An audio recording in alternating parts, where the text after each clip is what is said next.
Moving on here, we have a doctor theme in this first half. Health, mental health is part of physical health as well, and the World Mental Health Day is on October the 10th this year. We are joined by Brittany Albright, board-certified psychiatrist and medical director at Sweetgrass Psychiatry, and Ben, a patient living with treatment-resistant depression. Dr. Albright, good morning. Thank you so much for being with us. Can you hear us okay? Good morning. Yes, sir. I'm very thankful to be here this morning, working in partnership with Johnson & Johnson. Very nice. Is Ben with us as well? I think it must Ben be. Ben is here. How there, are you? There you are, Ben. Very good. Hey, I lost the mute button for a second. Oh, I have that problem myself.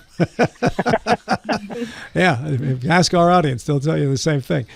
So World Mental Health Day is October the 10th. Dr. Albright, a lot of people pay attention to their physical health, not so much their mental health. What can we do about that this month?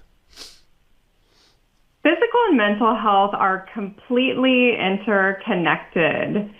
And one issue that we wanted to shed light on today was about major depression, because it is one of the most common mental health conditions in this country, with around 8% of U.S. adults experiencing a major depressive episode last year alone. So the likelihood is you know at least one person who's suffered from this illness. And what is major depression? It's at least 2 weeks worth of feeling sad or down or just numb. A lot of people don't realize that feeling numb, having a lack of interest in things they normally love to do, can also be major depression. This disorder is often accompanied by energy changes, often decreased energy, appetite changes, sleep changes or difficulty sleeping, also social withdrawal, difficulty concentrating, and in my opinion, the worst symptom is thoughts of worthlessness to the point where people sometimes feel like they don't want to live anymore. Ben, tell me your experience if you could. Sure, yeah, and Dr. Albright nailed it there by covering those symptoms. And to dig deeper a little bit on the personal side of that with the isolation Dr. Albright mentioned, with the kind of losing your energy and things, when those start to impact your daily life, day after day, week after week, month after month, you get to a point where you can't get out of bed. I was spending multiple days in bed. I wasn't able to work. I would have those thoughts of worthlessness, but it was 24/7 of this internal voice where I just hated myself and I judged myself, and I had all the data of decades of my life judging myself to the point of nothing was worth it. And I really just didn't care. There were some nights I'd lie on the floor with a bottle of whiskey, and I'd be drinking that just to numb myself, to get through the pain and just hopefully fall asleep. And during that, it's just you feel worthless, and you feel like everyone hates you, and you feel like you're a burden to everyone. And the easiest thing, like getting up to brush your teeth, is an impossible task. It truly, really is. John Gilstrap. Is there differentiation between profound sadness and depression? I mean, that feeling you get after a loved one dies, after a pet dies, after you just get that hollow feeling that can last for weeks. Is that on the depression spectrum? Great question. I don't want to pathologize grief. Grief is a normal human response, and when you lose something or someone that you love, it's okay to cry and to feel sad.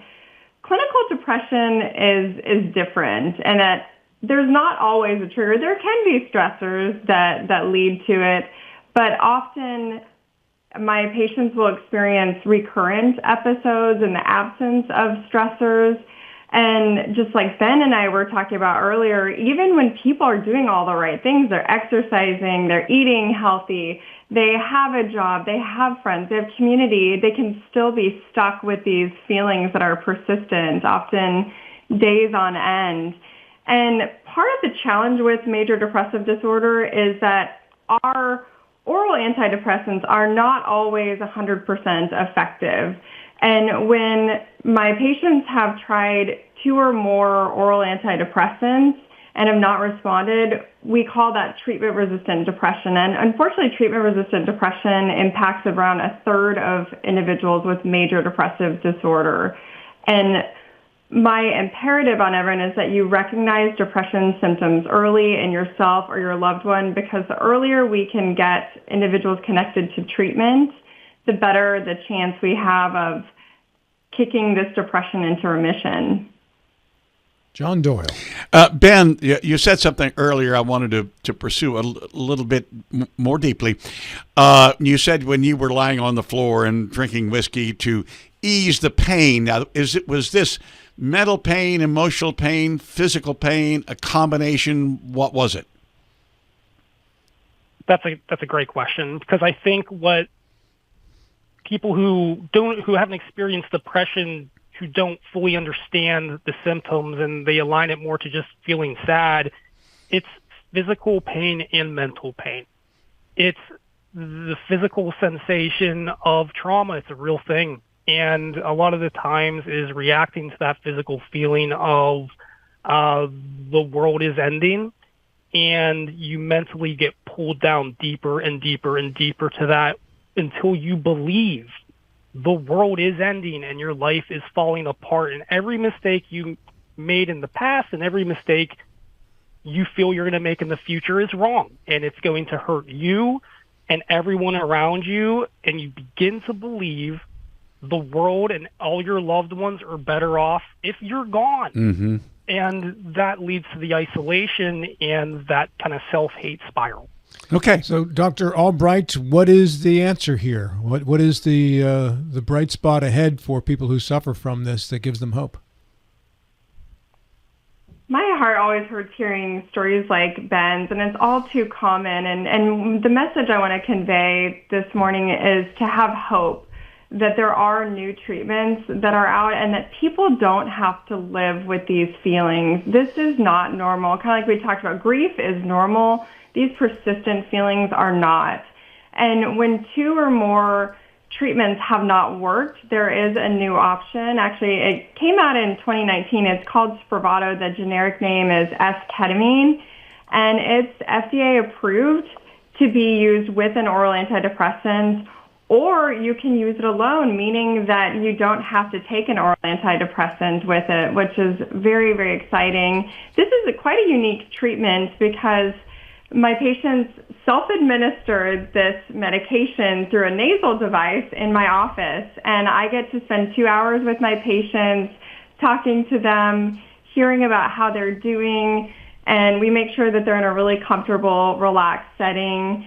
And the reason we monitor them in an office setting is because this medication is different. There are some boxed warnings about what's called dissociation or a floaty feeling. Some people describe almost an out-of-body, like relaxed feeling. Also, in rare cases, respiratory difficulties. And it is a controlled medication, so we do have to worry about risk of abuse and misuse. But that's why my patients administer this medication in my office, so they never take it home. It's very safe in that regard. Dr. Albright? And then this has not been studied in children. So I have just 30 seconds. Where can we go to find more information? I would like to direct everyone to Spravato.com to learn more about this treatment. Thank you very much for your time, Dr. Albright. We very much appreciate it. Ben, we wish you continued success in your treatment, sir. Thank you so much, and thank you so much for having me. This is amazing. Our pleasure. Have a great day. Thank you. Hey.